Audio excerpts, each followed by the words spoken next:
So I'm going to try something I found on Amazon for this 2009 Volkswagen Rabbit, which everybody knows. The headliners come out.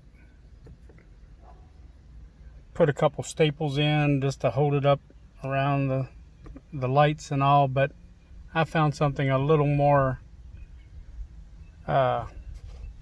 semi-permanent without having to pull the headliner out. This came from Amazon.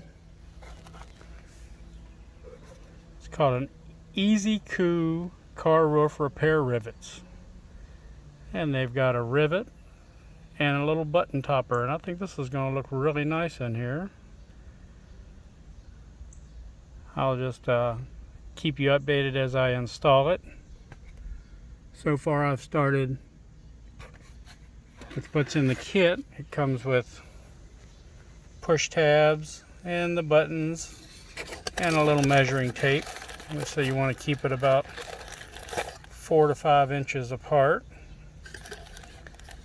So I'll keep you up to date as far as how I'm doing with it, and I'll share more videos.